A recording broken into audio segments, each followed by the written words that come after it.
Guy Torry, I appreciate you getting all dressed up. Hey man, you know, a little something, roll. Come on, gotta represent. But why you got the button all the way up to the neck? It ain't like you got chest hair. You trying not to show. Well, I'm trying to have no neck like you, Ro. No, first of all, you know, it don't matter because guess what? There's neck, there's brain. Everybody ain't able. Everybody ain't able. You know, some folk wish they had all of this.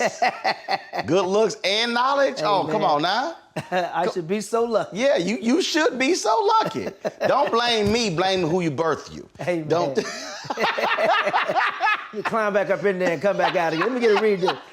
Let me get what they call a mulligan. Let me get a mulligan. I couldn't pick y'all. Right. Let me get a mulligan. You know what kills me when people say stupid? People see my parents and I post them. They like, man, you look like both your parents.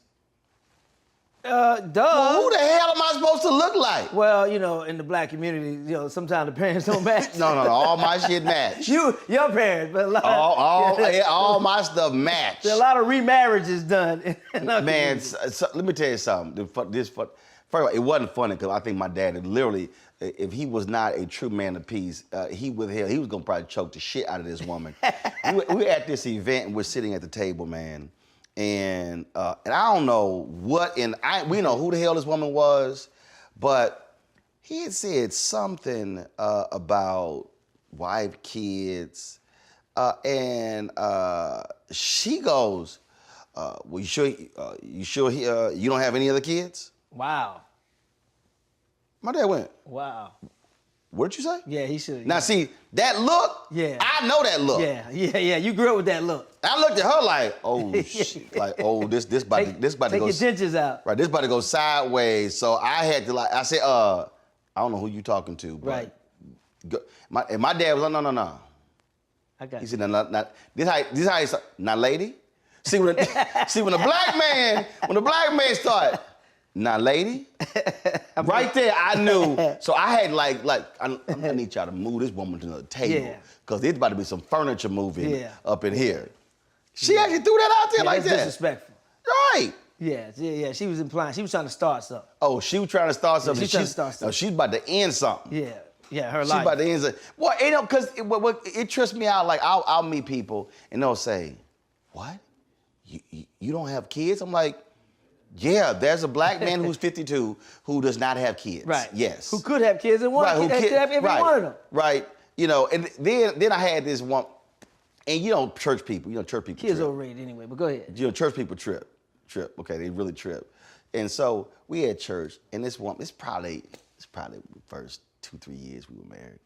And now we at church, and she pressing about ain't no baby in the bun. Y'all not gonna have kids, And so I answered the question. My wife Jackie, she answered the question. So we trying to be all cordial, and she keep pressing. Right.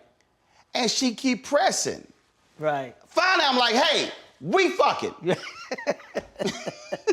Ain't nothing wrong with the equipment. Now let's be clear, okay? Now, if God wants to have kids, it's gonna happen. Right. But we fucking. That part. And now Jack was like. That part. I was like, look, I tried to answer the question. Nicely. The church way. Yes. I tried to answer nicely. Yes. Calmly, professionally. But she kept bugging. Yeah. And I said, okay, I'm just gonna have to go ahead and make it plain. Bust in the head with words. See, that's the thing. Everybody wants you to have kids until it's time to babysit. Then they go scatter. Yeah, okay, no. Yeah, but I just needed her to understand. And I don't get that. I've never asked somebody, when y'all gonna have a kid? When y'all gonna have kids, or none of your business. or when you get married, when you gonna settle down. Matter of fact, I don't even. Do you have friends who say, hey Guy, can you introduce me to some of your friends? I don't even do that. No, I know. Well, look, I know my friends. You won't be none of my damn friends. Trust me, I know them heathens. I wouldn't do that to any woman. I just don't even. I don't even look. I ain't playing no love connection. Yeah. No, I don't. Every time I did it didn't go right. Right? I did with Nick Cannon years ago, and that didn't go right. With Selena, I did it with. Well, I mean, we talking about Nick. I mean, what? When you say it didn't go right, what? She didn't have a baby? Well, no, I mean, they got married. Well, he didn't get married, but it didn't work out. Ali's daughter, and her first Layla Ali didn't work out. Layla, and it didn't work out. So you said I'm done. I'm retired from the matchmaking business. I'm good. Yeah, I tell people, don't even ask me. I'm good. Like, brother, you don't have any note? Yep. I let them get it out their mouth. Nope. Nope, ain't got it. No. No. You ain't getting a frat, but nope. No. No. Because I ain't trying to be caught in the middle either. I ain't trying to, because now that splits the friendship, ain't gonna happen. And that happened. I tell my cats, you can't fuck within the circle.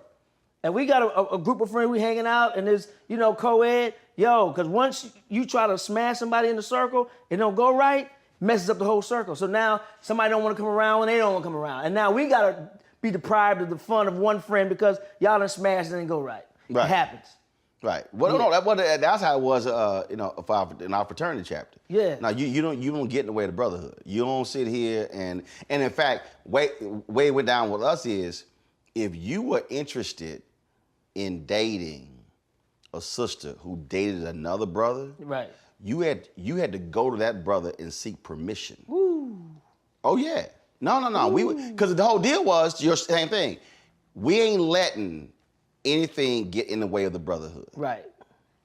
And that's just, and again, that is just some things that you don't do, because just what you said, you value the close knit, you value the camaraderie, Absolutely. you value that, and when you do that, that brings drama. Man, it and brings drama. Everything else. Yeah, me and my boys in St. Louis, we had a pact, man. We don't mess with anyone's, current, past, or even somebody interested in.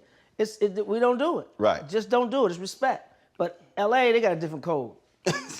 Dude, they live by a different code out here. Really? They'll go after your wife behind your back. Trust me. Which one of them Jacksons married the ex-wife of the the brother? Jacksons or the DeBarges? I don't know. It could be both. But I know. I know the Jacksons. One of them married the ex-wife of another brother. Another brother. Dog. Yeah. That would not. I'm gonna tell you right now, I don't want shit Joe been up here. No offense, there's no disrespect to the women. Joe, I'm tired of coming behind Joe in life, period. I ain't damn sure ain't trying to come behind Joe in the bedroom. Okay, y'all go at it, and like we ain't got the same parents. Right. It's like y'all got different parents. So people ask me, they like, okay, do Guy and Joe, do they get along? Is that an act? People ask me that. Yeah, man. Our family reunions are funerals. Usually, that's the only time. Family reunions are funerals. See, at the funeral when somebody passed away. No, we have our seasons, man. It's actually seasonal. It depends on, Why? I'm tripolar. Because Joe's Joe. Let's just be honest. Joe's Joe. Period. I don't say anything else. Anybody who know Joe know what the hell I'm talking about. Joe's Joe. Okay, you say you tripolar. I'm tripolar, so I have to adjust which move's gonna deal with Joe. Joe is just Joe's Joe all the time. That's a problem. Why is that? But it's like, if that's just who he is. Right, and that's what I had to accept. I had to accept that, you know what? That's who he is. You can't get blood out of a turnip. You ain't gonna get nothing other than Joe. So what's the age difference between y'all? 4 years. 4 years. Yeah. All right. So was it like that growing up? No. I didn't get like that until I moved out. When I first moved to LA, me and Joe lived together, right? And that was a big blessing, because I didn't have to worry about paying rent. Right. Out here struggling, doing my thing, and that was a big, big help. And then when I moved out, I think that's when I saw the division, because I think Joe felt like I didn't need him anymore. Right. And it wasn't that. It was like, I'm a grown-ass man. 2 grown-ass men. That is true. You don't need him anymore. Right. When you grow up, first of all, when you grow up, it's like, hey, you help, and this time you get your ass on out the house, right, and go do your own thing. Right. He didn't want me to move out, but I'm like, you know what? At the time when I moved out, I mean, what? Were you paying a light bill? I wasn't paying anything, and I said, you know what? I need this responsibility. It's gonna make me work harder at my career if I know I got rent to pay, I got bills to pay. I was paying a cell phone bill, that was it. Right. No, but Joe was treating me like a little butler, because so I'm telling you, I was like Benson. And I'm telling you, man. Please fetch me some water. He was using Jedi mind tricks. Yo, man, you still make them good grilled cheese sandwiches you made when you was little? Yeah, man. No, you don't. Next thing I'm at the stove. Flipping. Like, I'm gonna show his ass. Yeah, exactly. And then it dawned on me, this nigga done tricked me. He done tricked me again. Got me again. But yeah, so I think that's when kind of the division or the angst started, man. When I moved out, and then I started working after. I think that's when it started. See, that's just, look, my whole deal is, and obviously that's different, because you're also in the same space. Right, You're in the same industry, you're sort of in, and so you got that going on, and people always talk about, sibling rivalries as well, but it's just like, for me, knowing both of y'all, and then talking to both of y'all, and when the other name come up, it's like, damn. Yeah, like dark cloud. Right. And I'm like, what's up? It's dark cloud for sure, man. Yeah, it's yeah. And I keep the peace because of mom. Now, has your mama had to sit like, look, I need to sit y'all two down. You know what? She hasn't at the same time, but she says, oh, I'm praying for y'all. She get the little Terrence Howard shaky voice. Oh, I'm praying for y'all. Lord have mercy, I'm praying for y'all. Pray for Joe. That's Satan. That's cold. They say that's Satan. That's cold. That's cold. Cold-blooded. So we will never see a Torry and Torry like law firm project. Oh, let me say something. There's been several. Wait till the Fat Tuesday documentary come out. There's been several people who've been trying to do stuff with Joe and I, and it just did not work. Are y'all like Sam Jackson and Bernie Mac in was it Soul Man, whatever that brother? Yeah. It's like it's definitely like that. For real. Like we've been in pitch rooms, man, and the fake animosity turned into real animosity. You got to show right. the conflict, right? It got too real for Hollywood. So there'll be no Real Brothers of Hollywood. No, it'll be one episode. It'd be like the Richard Pryor show. Yeah, exactly. There'll be a presentation, and then that's it. Like I don't think we're making past the sizzle. Damn, y'all wouldn't even do the pilot. You said no. Yeah, it wouldn't make it to the pilot. Y'all wouldn't even get to the pilot. In the sizzle, it would sizzle out. Damn. The sizzle would fizzle. That is crazy. Yeah, it ain't gonna happen. That is crazy. You got a lot of zeros. Got a lot of zeros behind that thing, and it got to be the right project for us to come together with. Wow. Yeah, absolutely. That is crazy. And I'm not shy about saying that. That is crazy. I'm not into the whole hiding the family. Oh, we love. Nah, I just keep it 100. So y'all love each other, but we don't like each other. That's it. We love each other. Love each other, but don't like each other. That is. It's like spy versus spy. One of us. I'm never trying to sabotage Joe, but there's some sabotaging going on the other side. Man. I'm Deborah Owens, America's Wealth Coach, and my new show, Get Wealthy, focuses on the things that your financial advisor and bank isn't telling you, but you absolutely need to know. So watch Get Wealthy on the Black Star Network.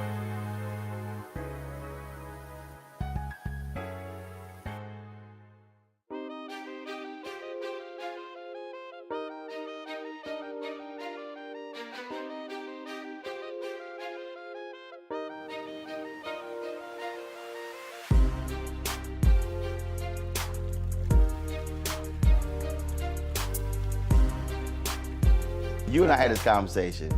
What's up with you and fighting? What do you mean me and fighting, man? Because you. I'm a lover. No, what was it? We were talking. You like, yeah, I will fight somebody. Yeah.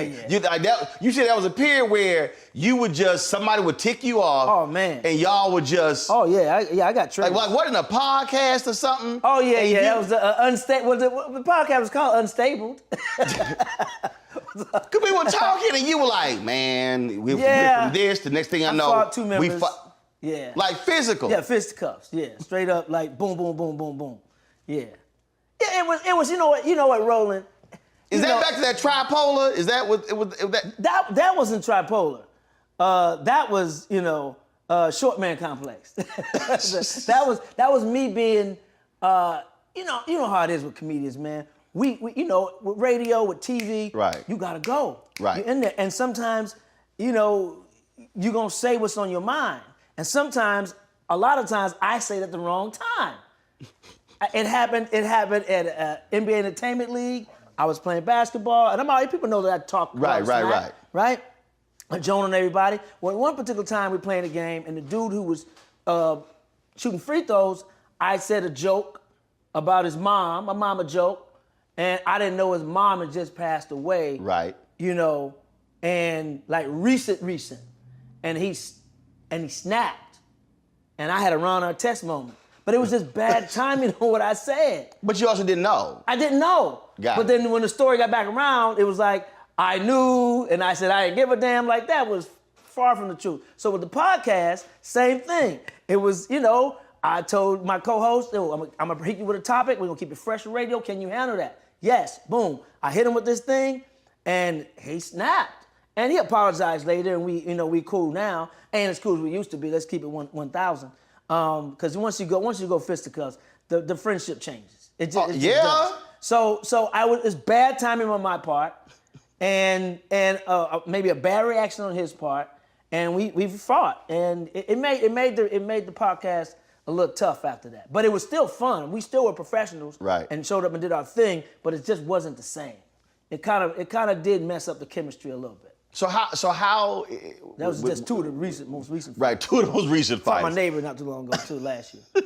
That was another shorter guy. So when you talk about let's talk about fought time. the police a couple times too, but go ahead. We talk about timing.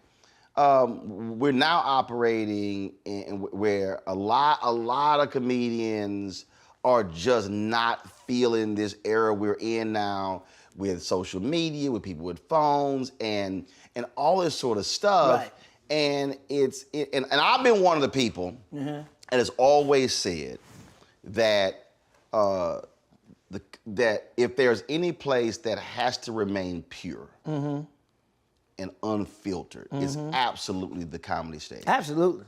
Because I don't. Like folks sit here, like with these college campuses and other people, and I'm this is the way I look at it. And this woman literally told me, and I said, I'm sorry. I go to a comedy show fully expecting everybody to get talked about. I said, I'm not going to a keynote speech. Right. Like I know what I'm going to. Right. So I'm not sensitive. I mean, I really don't. I don't. It's funny you say that. Just a couple of weeks ago, I had an old black man try to rush the stage and whip my ass. I was in, what was I, Virginia Beach? I think I was in Virginia Beach. And I was asking the gentleman, had he had his prostate exam yet? Because I do, in my act, I like, with that platform, I want to make sure black men go to the doctor. Right. Black men don't go to the doctor. Right. Right? So I was saying about how I had my prostate exam. Sir, have you had yours? His wife was like speaking for him and loud. And I was like, ma'am, I'm asking the gentleman. And she just kept going on loud. I said, ma'am. And I did the old Robin Harris joke, somebody please put something in her mouth, my zipper stuck. Right. And then 5 minutes later, I guess it sunk in later, because I'm in the middle of another joke, and he gets up and, you remember the scene in New Jack City when the old man was like, Nino! Right. He came to the stage like, don't ever tell my wife to suck your dick again. I'm like, what? That was 5 minutes ago. Did that just hit you? Don't ever tell my wife. I'm like, sir, I was trying to be nice and da-da-da. And you're like, but she wouldn't shut up. And I didn't even say it. I just motioned down here. I didn't even say it. Right. But you know what I mean. I implied it. And it was just like, yo, you had a comedy show. She was disrupting the show to the point to where like, people were like, hey, ma'am, calm down, be quiet. And she didn't, so I went there and then it sunk in later and I had the whole table put out. And I normally don't do that. But the young guy at the table, I thought it was his father. It wasn't. He was like, I'm sorry, man, I'm sorry. I said, maybe his blood sugar high or low. Maybe he need to eat a Snickers candy bar because he just snapped. But this whole culture of, cancel culture, man, only two people can cancel me, God and myself. If my fan base rock with me, if I flub and make it say something that's sideways, you're not going to judge my whole 29-year career off of one joke or one flub line. Right. And we had a guy in office who had a whole bunch of bullshit going on, and he still was elected, and still, unfortunately, relevant to this day. So I saw Damon Wayans not too long ago, man, in Miami at the Improv, and he was just, man, funny, raw, uncut, truthful, and I was just like, what? That's stand-up comedy. Right. That's that shit, the reason why we got into it. Lenny Bruce's, the Richard Pryor's, Chris Rock's. And I said, I told him that, Paul Mooney. I told him that, I said, hey man, that shit was, he said, man, he had a conversation with Chappelle, and they said, this cancel culture thing is getting crazy. and we got to take the mic back. And I was like, yeah. And it needs to be more comedians who just, I think what got lost, Roland, is the intent. Sometimes you can say something that's vulgar, and then the intent behind it is to da-da-da. But when we do stuff, the intent is just fun and games, having fun, joking about it. No one's safe. You know what I mean? Because I had a woman who... It's the intent that gets lost. I had a woman who, we were discussing this, and she said, yeah, but why do they have to get personal? I said, that's what it is. And I started walking through. I told her, I said, you ever seen Don Rickles? Woo! I said, Don Rickles insulted everybody. Everybody, we say in St. Louis. Did not matter. Everybody. He insulted everybody. I said, Don Rickles was funny as hell. Yeah. And his best friend was a black guy. I said, now, that was his act. That was his stick. I said, if you went to a Don Rickles show. Don't be sensitive. I opened my show with that. I say, look, I'm uncut, unplugged. If you're sensitive, this ain't the show for you. Yeah, I don't need your punk-ass emails and comment cards, And cancel him. Cancel these nuts. I'm sorry. You ain't canceling me. It bothers me, man, because I get it. I get, to your point, you get what the point is. The point is, and like I said something before, I said, comedians say stuff that we really want to say, that we can't say, but the point is, it's a lot of stuff comedians say that's truthful as hell. Right. But they make it funny. Right. And we laugh because we also think the same thing. Right. And I'm like, first of all, you gotta understand comedians. Most of us are dark, twisted individuals on the inside. Something's wrong with us on the inside. We're broken. We do comedy because we want people to laugh with us. We need that. Whatever void that is that we have, we want that filled with laughter. A lot of us make a lot of people laugh, but we don't laugh ourselves. So it's therapy for us. We do comedy to bring laughter, to bring light to our dark insides. That's why you see some comedians with depression, so many comedians on drugs, comedian overdose or whatever. We're dark creatures, but that dark, our comedy brings light to that darkness. It gives us a little bit of light when we see an audience laughing, or we make even one person laugh. That's good for us, and we're kind of control freaks. Right? We want to control. I heard a statement when it says we do comedy because we're so afraid of getting laughed at. We do stand-up to control the laughter. And a lot of that is true for most comedians. I know it's true for me. I'm just gonna be honest. I can't speak for every other comedian, but as you analyze and look at comedians and talk to them, our community, it's like that. That's why comedians, can make such great dramatic actors if they take their comedy ego out the way and allow them to tap into that dark side. When you see comedians do dramatic work, I'm not surprised that they're good dramatically. It's a lot of my work has been dramatic more than comedy. You look at Richard Pryor, who has some dramatic work. When you look at his stuff, you look at Eddie Murphy. Yep. People thought, Dreamgirls was the first time they saw Eddie dramatic. No, in the movie Life. Yep. Cicely Tyson was in Life. She got completely cut out. There's some scenes. She played Eddie Murphy's mom. There's some scenes in that movie where her and Eddie go off and they talk. And this is before Dreamgirls, and I was like, wow, Eddie got some. I didn't know he had that. I knew he had range because he was characters, but he went deep with that. I was like, wow. Well, Robin Williams. Billy Crystal, even Kevin Hart. Right, I did a movie with Kevin Hart, independent movie. Russ Parr, a syndicated radio DJ, did a movie called The Last Stand, and Kevin Hart plays this comic who's a ventriloquist who has a meltdown with his dummy. And back then I said, ooh, if Kevin ever decides to go dramatic, which he did in a recent movie he released, he's gonna be tight because he was able to take his comedy ego and tap into that dark side, and that's what we have to do. And then that's what makes, comedians who act, who make themselves vulnerable, great actors. Marlon Wayans, another one, who taps into that dark side and does great work. The Whoopi Goldberg. Yep. The Monique. Which is impressive. Yep, absolutely. Funny, but it was able to tap into that dark side. The art of, not the art, the science. When you talk about the craft, one of the things that I've had other conversations with comedians. What drives them crazy, and we saw this a lot with the second iteration of Def Jam, and knowing you probably try to blame it on Joe. When you had No, Joe was great. When you had this generation of comedians who just came out just cussing,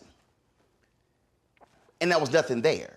It was, and I remember who was I talking to? We was a group of us and several comedians, and they were saying that's not comedy. Right. That you've got to put the work in the Right. craft. When you came to the DC Improv, we were talking backstage, and That's right. and you went on with this big ass legal pad. And your pen, and you said, "All right, y'all, let y'all know I'm working through some stuff." Right. So if I go back and look at my notepad, just understand that. Right. So, walk us through what is your process in terms of. It's not just like just pops into a head. What is your process as you are putting your thing together, putting your routine together, your act together? How you going through that? Well, first of all, I used to never come on stage with a notepad. And I thought, even in a comedy club, I mean, that's the show. You do that work before you get there. But then I saw some of my heroes do it. And I'm like, whoa, I saw Robin Williams do it at the Comedy Store. I saw George Carlin do it at the Comedy Store. I saw Dick Gregory do it in a live show, taping a show, and he had his notepad. And I'm like, wow. And then Deion Cole, he made it popular back on Def Jam back in the day when we used to do the whole check off thing. Right. That was he killed with that. So I've seen those. I'm like, you know what? It's okay. Right. It's okay if these greats have done it. Well, hell, TV anchors have no cards. That's true. With the questions on it. That's true. So I started doing that, and it also people got to understand what a comedy club is. Comedy club is the gym. That's where you go work out. That's where you work out that stuff that you're trying out and trimming the fat off of a joke or putting more on top of a joke.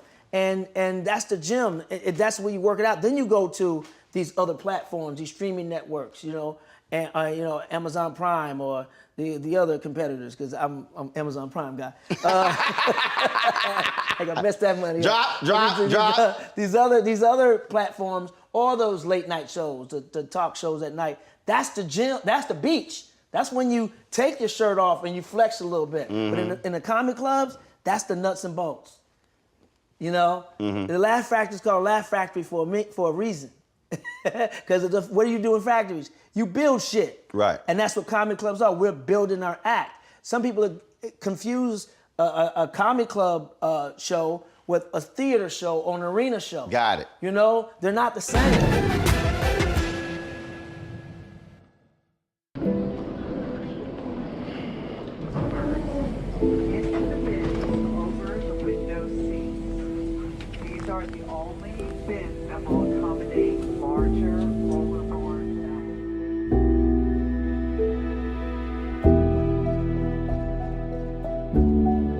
Put 10 in here? 10, and you don't come out till you die. And you eat him, you eat 10. Oh my God. So what?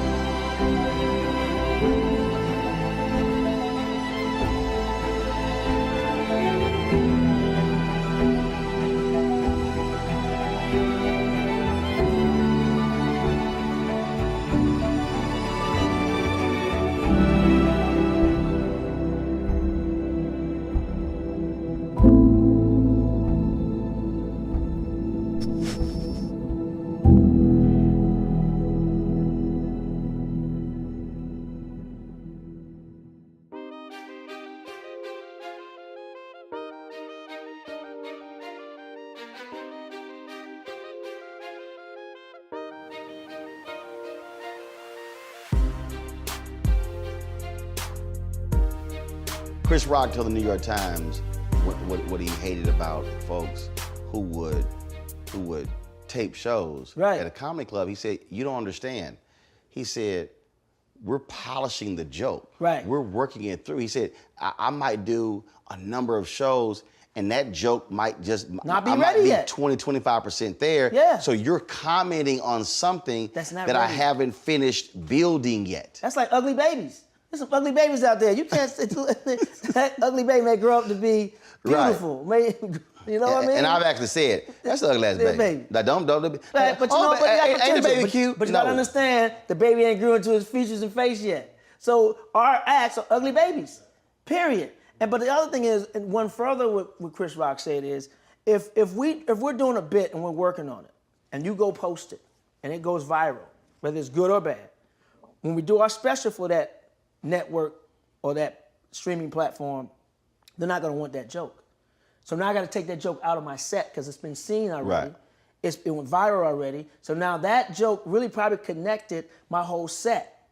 So now I gotta take that out, and now it messes with your set. So in many ways, it's sort of like, well, it used to be when artists put albums together. Right. So the flow of the song, the flow of an album.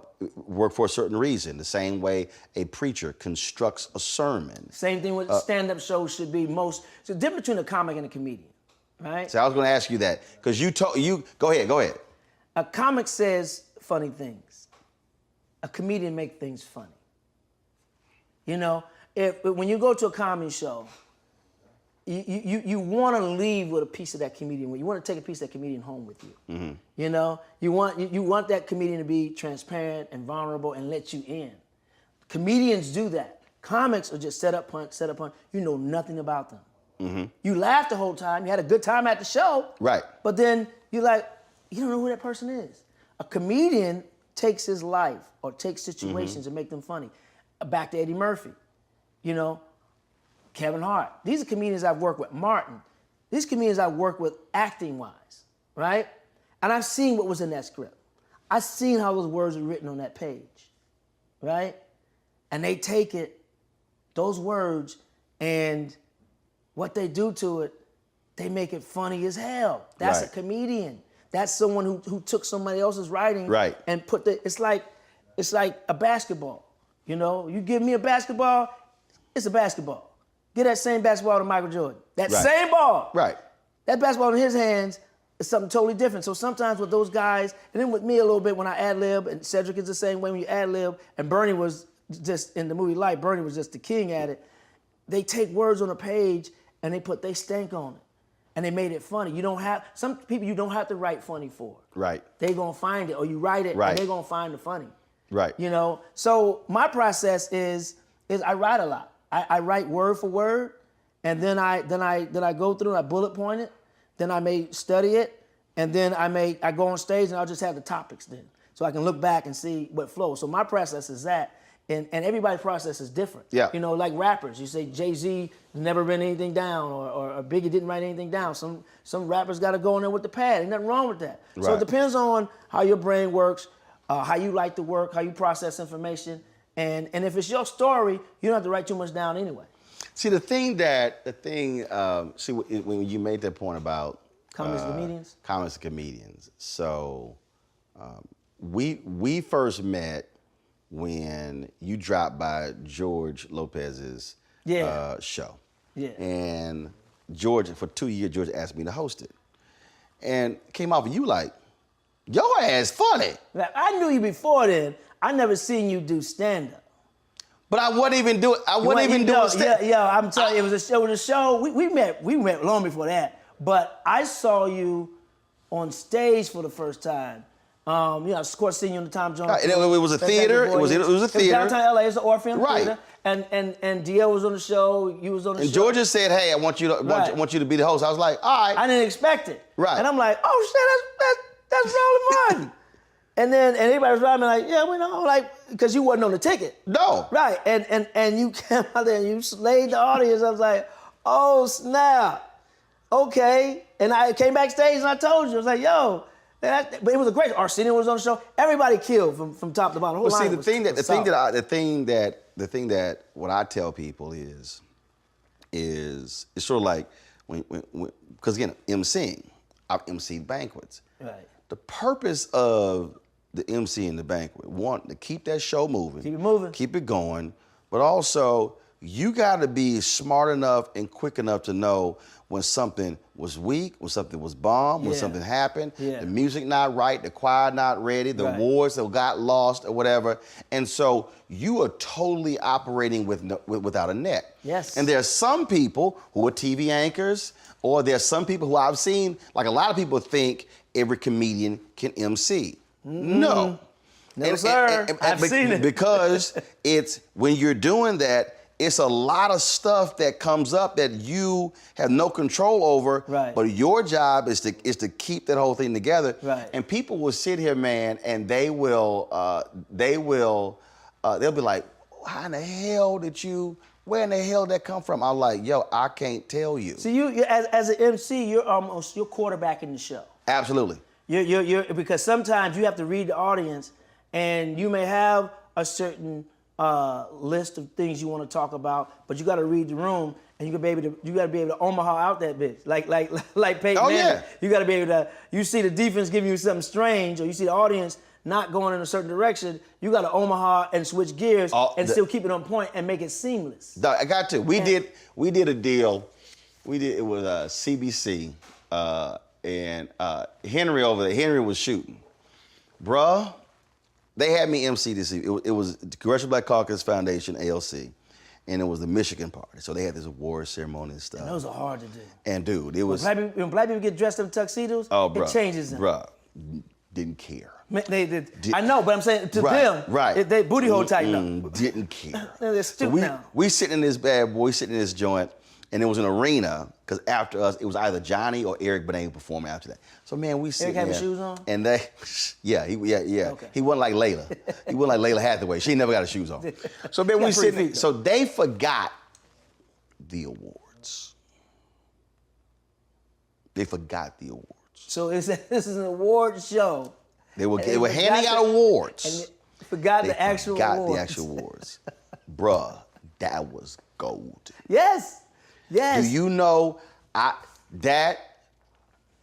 stayed with that bit the whole the through line. Bruh, it was at every. Then they handed us. They had some lanyards. Right. And they were like some blinged out lanyards. And I'm like, yo, bring me 6 of those lanyards. These are gonna be the awards we're gonna hand out to each recipient. Dude. Yeah. And the audience is like now the dude who's over the event like is bugging, because he's like, yo, it's embarrassing us, whatever. No. So They there was like a break or something. So he pulls me back and he's like, yeah, you know, can you not mention the awards? Can you not mention the awards? You know, this is what happened, blah, blah, blah. And I was like, okay. And you know exactly what happened. Exactly. When I went out I said, they told me. Let me tell y'all what just happened. My man pulled me to the back, said, I can't talk about who forgot the awards. I said, now we got 3 car companies here that sponsored it, and y'all could have driven the awards here from Detroit in a Chrysler, a Cadillac, or a Buick. Doc, I was sitting, man, Henry, to this day, Henry would start crying. Yo, man. Remember, because he was on camera shooting it. Dude, and it was just one of those things where when you get in that pocket. Ooh. Dog. Ooh. Say it God, again. when you get in that pocket, dude, I'm talking about, I was slaying everything. There's no better space. It's better than a wet spot. And again, the people don't understand that, and again, I am not trying to be you. Right. And that's the Be piece. yourself, and you're just naturally funny. So it's just like, okay, if you got timing, if you understand body movement, facial expressions, Yes. you know, throw a certain look, whatever. It's using all of that. Reading the room. Because the point is, I need to make look. Y'all forgot the awards. Come on now, that's a comedian's dream. I mean, you forgot. That's conflict. You're right. That's what we got to make light of a dark situation. Of the awards. It was a dark situation. We made light of it. No, that's comedy. Every time. And I'm telling you, Every time. Comedy is a straight line that drops off when you don't expect it. Comedy, if you can see it coming, then it's not funny. Dude, when you drop it off, they weren't expecting that. No, they weren't expecting. I've done some stuff. I did EOC, Executive Leadership Council. You talking about tight asses. Ooh, man. Just tight, like tight. And it was like 3,000 people. Okay. Tuxedos. So all that. So these are all the black corporate people. Yeah. Now what's crazy is I destroyed that stage. Now I don't know why they invited me back. Cause I know for a fact I destroyed the stage. But it was one of those things that, man, they had a rehearsal. I was like, no, I don't go to rehearsal. No, I don't go to rehearsal. Yeah. I'll go look at the set. I don't even do that. I'm good. I don't even need that. Like, seriously. But when I give keynote speeches, they say, you want to see our auditorium? Nope. There's comedians who are like they that. said, too. do you want to see? I said, nope. Yeah. I said, they say, handheld headset, don't matter. Yeah. Because my whole deal is, I know what I'm doing. You're going to do you. What? You know, it was like that as Keenan, Ivan Wayans. I was at the Improv one night in Hollywood, and show was going on, and he was standing outside. I said, you want to go in there and see what the other comedians talk about? I said, no. I like to go into a room fresh with my own perspective. I don't want to be influenced by anything. Boom. Keenan, and that's why he's one of our great stars. Pull up a chair, take your seat. The Black Tape with me, Dr. Greg Carr, here on the Black Star Network. Every week, we'll take a deeper dive into the world we're living in. Join the conversation only on the Black Star Network.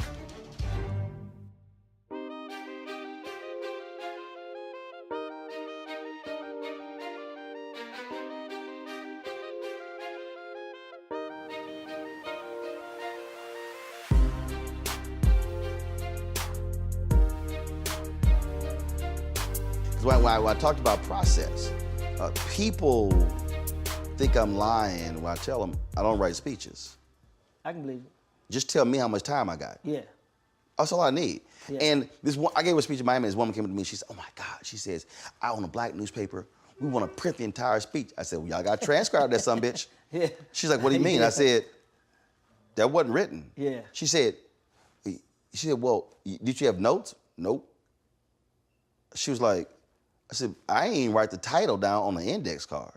See, and she was like, well, I said, you got to transcribe. I recorded it. I said, I sent you the audio file. I said, but baby, none of that written. I did a stand-up show, competition show years ago, which I regret doing it. I never should have. I got talking to it. I should have went with my first mind, right? It was on a major network, all right? And before one of the tapings, they wanted us to write our set out. 3 weeks before the taping, they wanted to write our set out word for word and email it to them. I'm like, what? I said, okay, I'll do it. But in those 3 weeks, actually one of those weeks is when I saw you when you came to the show in DC Improv. It was the week before I was working on that set. The same set I sent them. Right. I worked on it, trimmed the fat off, changed a couple of, same set, I just made some stronger punchlines, blah, blah, blah. So I emailed the network a couple of days before and said, hey, I just want you to know I'm doing the same set. I just changed a couple of things. And I sent them some of the new stuff. And because as you're a stand-up, stuff just come. You don't stick to the script. Right. So they said no. They sent me an email back saying no. You have to do exactly what you sent us the first time. I said yeah, but I've been on the road for 3 weeks. I tightened it up. I made it funnier. I made it better. Stick to the script or you won't air. And I emailed back. I guess I won't air. So when I went and did the show, I did it my way, the way I changed it, the funny way. And by the time it aired, they edited that shit so crazy and had my set looking like disjointed jokes and punchlines, and took the new stuff out, and I was just like, wow. That makes no sense. Wow. See, that's the thing, man. Major network too. Yeah, that's the thing. That's the problem when you have folks who want to be so scripted. Like my show, when I went to CNN, we sat down and they said, so we do a show, let's lay out the concept. I said, it's a very easy concept. I said, it's a very easy concept. They were like, what? I said, it won't even take up the full page. I said, this is a scripted, unscripted show. Yeah. And they were like, very loosely scripted. and they said, what is that? I said, what it is we have a script, it's a guide. Yeah. I said, and if shit changes, or if I decide to flow somewhere else, I said, that's the unscripted part. Be in the moment. I said, if we're sitting here, like if we're sitting here having a conversation and you said, and I've literally done this in interviews. I've done this in interviews where someone will say something, man, I would love to work with so-and-so. But I've never met him, or I would love him. And I would sit here. When Rance Allen, I interviewed Rance Allen in D.C. And Rance Allen said, man, I would just love, he said, to do something with Eddie Levert. Yeah, Eddie's the coolest too. In the middle, called Eddie. Johnny Gill said, man, he said, I want to do a Christmas album, a gospel album. And he said, I said, well, who you want to do the gospel album? He said, Kirk Franklin, John P. Key. I said, oh, wow. Have you ever talked about him? He said, yeah, man, Kirk. He said, I never met John P. Key. So I said, literally, in the middle of the interview, Anthony, go get my phone. Because I had him offset. Go get my phone. Now, most folks like stop. No. Yeah, right. It's organic. Right. Get my phone. I FaceTime John P. Key right there. Can't beat that. That's the thing that makes, and Johnny was like, is this fool sitting there? Right. Are we live? He actually FaceTime it, and like in the middle.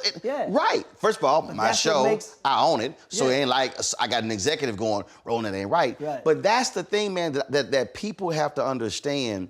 You let folk flow and do what they do, and they're going to deliver. Yes. You just got to get the hell out the way. Yes, that's the key. And a lot of hosts don't know how to host, and they're in the way. It's about them. It's never about you. It's always about the guest, but you're there to guide.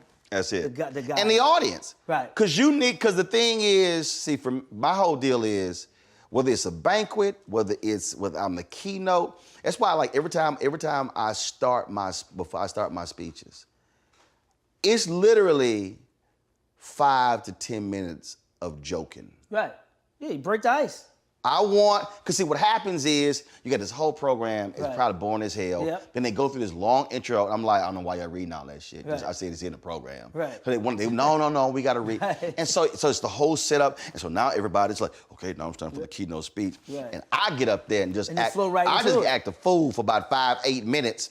And then go into the speech because I want to break them up. I want them laughing. I being the alpha. It's always some omega or some kappa there. Why you say Sigma? Don't nobody think about them. Don't nobody think about them. Them and idols. Don't nobody think about them. They get an attitude. They got mad at me. We was shooting something backstage. My Washington Watch show. Armstrong Williams, big time black conservative. Armstrong was a Sigma. So Jeff Johnson was there with his dad, may rest in peace. Yeah. And Jeff Johnson's dad was an alpha. Jeff is now an alpha, but he wasn't one then. Right.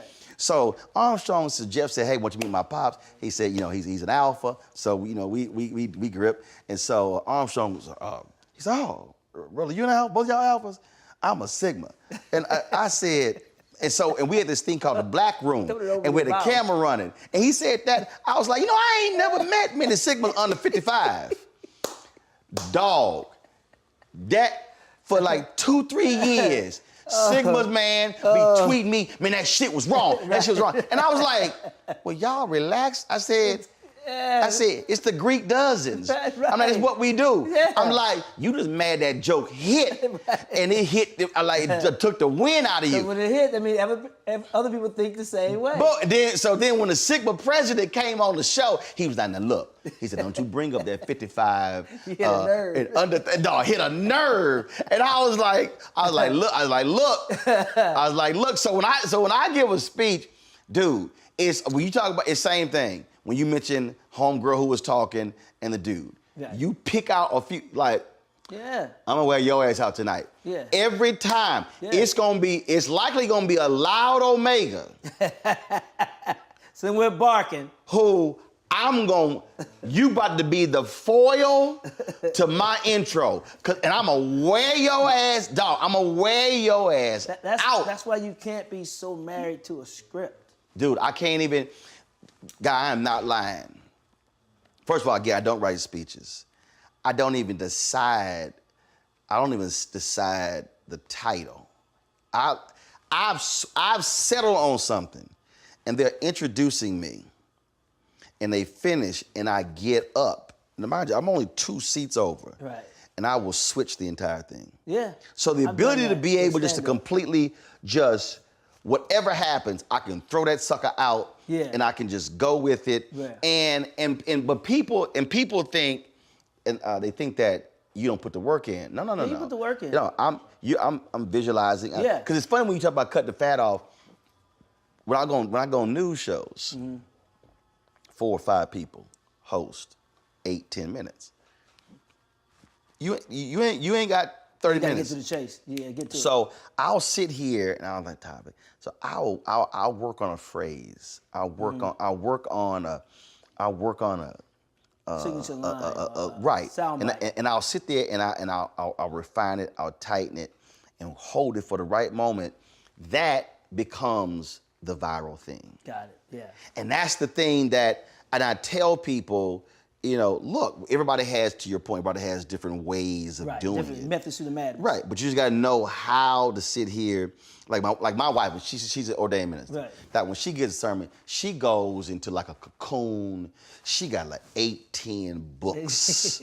Dude, she's like, and I'm like, I'm half of it. And I go, what you doing? She says, oh, I'm preparing for my sermon. I said, when? She says, oh, it's in 3 weeks. I said, 3 weeks? What you doing? Doc, she got so mad at me. This church in Chicago asked me to do 3 sermons. I said, all right. So we in the car going, and she says, decide what you gonna preach about? Nope. She's like, you got your scripture? Nope. She's like, what? I was like, don't worry about it. Doc, I'm in the pulpit. They have introduced me, when I say, after the choir sings this next song, the next voice that you will hear will be Roland Martin. This choir is singing. So I'm sitting there and I'm like, glory, Lord. They singing, I'm listening. Follow me. And I do this here. Glory, Lord. I did this, I went, open the Bible, click, nope. Nope. I see the scripture. I take half of the scripture, come up with the title. See, everybody ain't like that. And so I told her, so she sat there and I said, don't hate the gift. She said, don't hate the gift. I said, the Lord provided. I said, don't hate the gift. That's just between me, Joe and I too. Like Joe's that way too. Joe, as awesome as he is, his arrogance and confidence and talent gets him through. Where me, I'll study and then I'll throw it away so it's there, and then bam, I'll go for it. Right. No, I do go into that little cocoon a little bit. No, I'm all about prep. No, a lot of preachers do that. A lot of people, what they'll do is they'll go through all of that. And then they'll write it all out. Right. They'll basically lock it into memory, and then they go out. Whereas I've written 2 speeches, and I ain't read from them. I was mad as hell. I wish all that damn time. So it's just a different. It's a gift. No, it's a gift. It's call it what it is. And people, but I tell people though, don't think that's not work. Right. No. Oh yeah. Because every day I can be washing, I can be doing something. But you're thinking about it. There you go. Yeah. And your brain I tell people that all the time. Your brain does not shut off. Creative, when you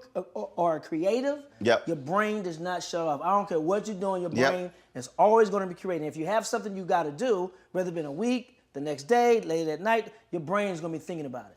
And that's working. Right. I don't have to physically write it down. Yeah. But it's working. And we do that as people who snap a lot. Right. We're studying. As soon as we meet you, we already studying. Dude. If you come at me, I know what I'm talking about. So I had a segment on News One Now, and I'm gonna bring it back to my show. It's called Wild and Out Wednesday. Yeah, yes. And I wanted to create, because you on, Joe was on. Joe was on, so yeah. I wanted to create a segment, a weekly segment, to allow comedians to come on and talk about news stuff. Right. And just what you said. So we had comedians, they come on, and they were like, ah, shit, man. They were like, this news dude here. And I was like, okay. And so, you're right. The moment, because see, now they in the green room right in there. And But the moment they walk in that door, I've already assessed your suit, your tie, your shoes, your grill. everything. And they just sitting here, this whole, we had this one comedian, Cletus. Cletus gonna try to joke about my hairline. His name alone is. Right there. Joke about my hairline. And Cletus had gotten a haircut. Ooh. But his beard was still scraggly. Beard was still weird. And so, dude, he tried to hit the hairline. I said, well, clearly you could only afford a haircut. Dude, when I said, could you not afford the rest of it? Get a beard trim? Dude, he turned to the camera, he was like, I was like, yeah. And we're gonna go to break on that one. And that's a perfect time to break too. Boom, Arnaz J. Dude, Arnaz J walked in there, and Arnaz thought he was gonna crack on a brother. See, here's the thing. I mean, you talk about fire back, it was like tat, tat, tat, tat. They were like. What people don't understand about us and comedians, and I'm involved you in that, is that we're like the Terminator.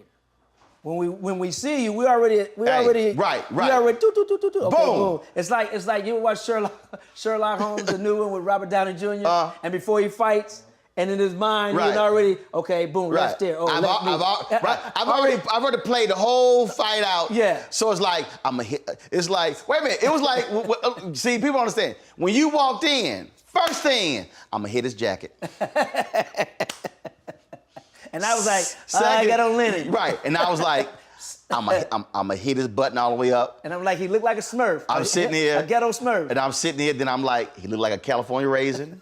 And you're right. It's like the whole deal. And I'm like, you got them skinny jeans on. it was, and that's in splits is like, because deal is, I know you doing the same thing. And you know what, Roland? And I'm gonna be prepared. And you know what, Roland?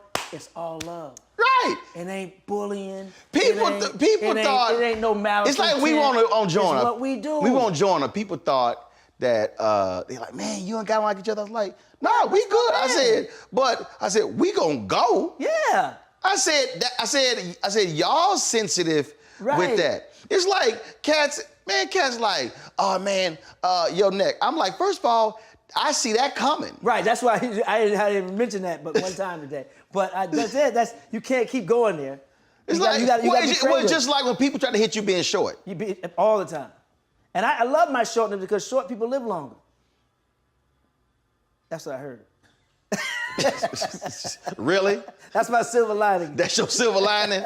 Yeah. Let me go call a funeral home director. Tell me. Actually, if you Google it, it's tell true. me all the half-size caskets they got. So yeah. See, you went there. Wait. That's fun. No, but that was thinking outside the box. You didn't go to the normal, you went to a funeral home, to the casket, half side. Yeah, Look, somebody had to do it. Yeah. Somebody had to do it. I saw what you did there. Well, you see, I live longer. I went right there. Boom, boom. But that's the thing that people, again, don't understand. We've gotten too sensitive as a society and confuse intent with just good old-fashioned. That's it. Hi, I'm Dr. Jackie Hood Martin, and I have a question for you. Ever feel as if your life is teetering and the weight and pressure of the world is consistently on your shoulders? Well, let me tell you, living a balanced life isn't easy. Join me each Tuesday on Black Star Network for A Balanced Life with Dr. Jackie. We'll laugh together, cry together, pull ourselves together, and cheer each other on. So join me for new shows each Tuesday on Black Star Network, A Balanced Life with Dr. Jackie.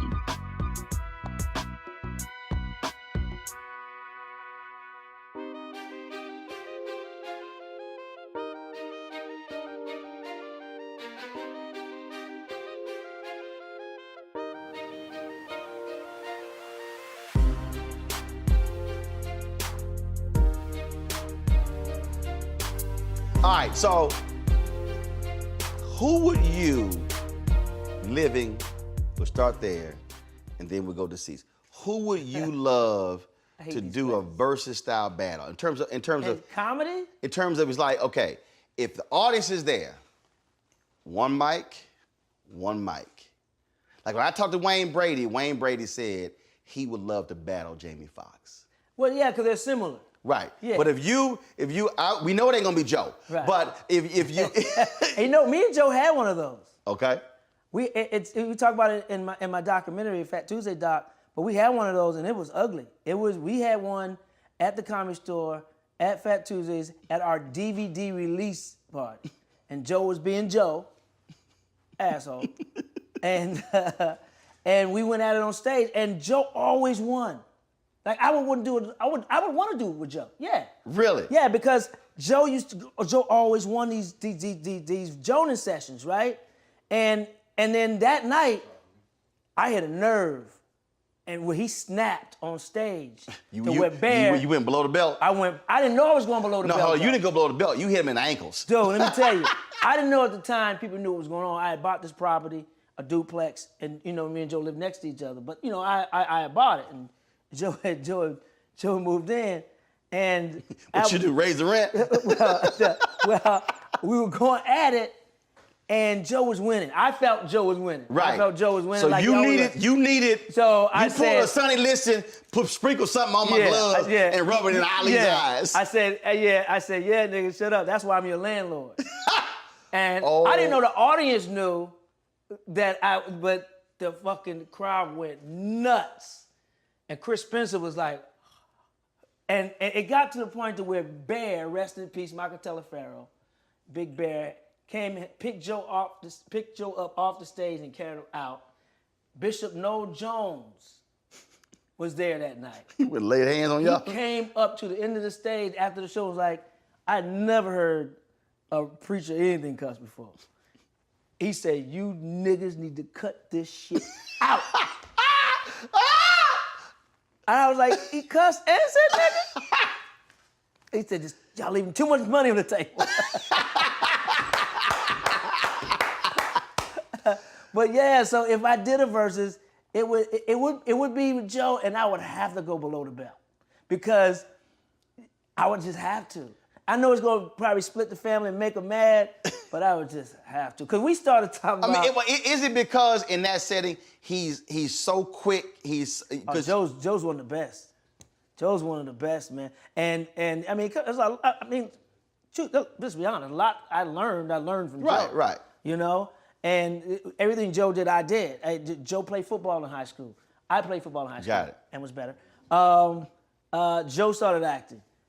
I started acting. And I'm better. Joe was doing stand-up, and I was doing stand-up, and I'm better. And Joe wrestled. I wrestled. No, Joe was better. Joe was better at that. But when Joe was better at that. Now, see, remember we talking about being in the pocket. We had the OJ's golf tournament, and they was like, bro, we need you to do the award ceremony. I was like, look, man, this is my third time y'all asked me to do something for free. Right. I said, y'all gonna be performing at a birthday party or anniversary party. I'm just letting y'all know that did happen. My parents' 50th anniversary, I called Ed, I was like, remember I told you they're gonna get the call? Yes, I said, sir. y'all asked me to do shit free 4 times. Y'all don't sing for free. Yeah. I said, so they had to do that. Yeah. So we were at Firestone. Dude, I went up there and I ain't give a damn. They were like, Joe, why don't you come on? Joe said, hell no, that mic too hot. Joe said, his ass. He said, I ain't walking behind that. And we laugh about that, but that's one of those things that respect. There's also, you got to be Kenny Rogers. Know when to hold him, know when to fold him, know when to walk away, know when to run. Come on, Joe. Joe said, he said, that mic too hot. Yeah. He said, Ro got that thing, go ahead. Yeah. But that we talking about when in the pocket. Right. When you just in the pocket. I was in the pocket one time, so in Cleveland, man. Improv back in the day, man, and I had to pee bad before I went on stage. And I toughed it out for like 40, 45 minutes. But I had to pee. I was gonna pee on myself. I ain't peeing myself on stage. But I was so in the pocket, man. I said, y'all hold up. I gotta pee like a motherfucker. I put the mic down, I ran through the kitchen, went to the bathroom, came back, picked up where I left off, and they were still there, and the level never dropped, the energy never dropped. They were waiting. But you can only do that Right. when you're in a pocket. If you sitting up there and they looking at you like you took your dick out in church, you better not leave that stage because they can be popping up like toads getting up out of there. I'm good with that visual. I'm good. I'm good. You know, when they look at you like, you ever talk to a dog and they look at you like, they turn their head trying to understand. If you're on stage and they doing that, yeah, you better not, you ain't in the pocket. You ain't even in the suit. You ain't even a button on that mother. And something you said earlier about sound bites, man, and that's so important when you do media and you do things. And Tony Wiley, our good friend Tony Wiley, man, taught me talking sound bites. Forget all talking sound bites. Have what you're gonna say ready and just talking sound bites. And I never forgot that.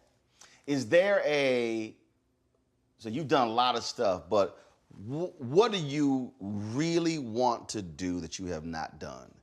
Is there a movie? Is there a really?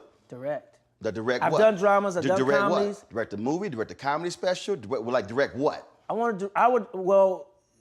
Documentary for one. You know, Reggie Hudlin, the great Reggie Hudlin directed the Fat Tuesday doc, and standing there watching him and Byron Phillips do what they do inspired me. But I wanna direct. Okay. I want to direct a doc, but then I also want to move into scripted. You know, I have an interesting way of pulling performances out of people, even as an actor, but even as little things I directed that wasn't produced on a mass level, but it's all about energy. Yep. It's about eye contact. It's all about I've been on enough movie sets, and even when I'm not in the scene, I'm sitting back and I'm studying. Studying. Yeah. I'm studying because I started as a PA in this business, as a production assistant on the Martin Show. So I was always back then sitting back and watching what a producer does, what a director does, what a grip does, learning everything. And you just can become a sponge because I knew one day, I'm gonna be in that position. That's why I'm the same person I've always been because I saw myself doing everything that I've done and more. And you gotta see it, and my faith is so strong, I ain't worried about it. It's something my mom said when my pops passed away. And I said, Mom, you arrogant. I said, I see what Joe gets it from. You're arrogant. You know what my mom told me? What? And I didn't understand it then. I just started understanding it last year. She said, I'm not arrogant, I'm spiritually bold. I'm like, what? How many arrogant person would say that? But then it sunk in, and spiritually bold is she had so much faith in God that she ain't worried. Yep. She ain't worried. And that's hard for a lot of people to handle. Yeah, I'm still balancing it. I still get a little anxiety, and then I'm like, wait a minute, God's in control. What you tripping off of? Yep. We question God like he ain't got receipts. We question God like he ain't got receipts. Like we treat God like a black man on rodeo with Louis Vuitton bags or Gucci bags. Let me see, sir, did you buy those? Nigga, I work for Louis Vuitton. What the fuck you talking about? You know what I mean? So we got to quit questioning God like he ain't got receipts. He done brought us out of so many things and brought us through so many things, but we still like, I don't know. Right. And we got to quit doing that. Well, always good chopping up with you. Yes, sir. We only paid for 60 minutes of parking, so you got to get the hell out of here. So we got. Damn it. Oh, that's that tow truck. Like, no, man. All right, baby. Always. Love you, boy. Appreciate it. Man. Appreciate it. Yes, sir. All right, he gonna get a photo. Man, that was fun. I can talk for hours. Sherry. I want to take up the queen time. 3, 2, 1. Can I jump in that picture with you? Oh, please do. After we done. Did y'all take y'all? Hold on. 3, 2, 1. Hold on, stay right there. Hold on. We gotta get one. Only one. Hold on, Sherry. Sherry. Hold on, Sherry. Why you bugging? Sherry, I need your loving. I know about that duplex store. You was a landlord. You said what now?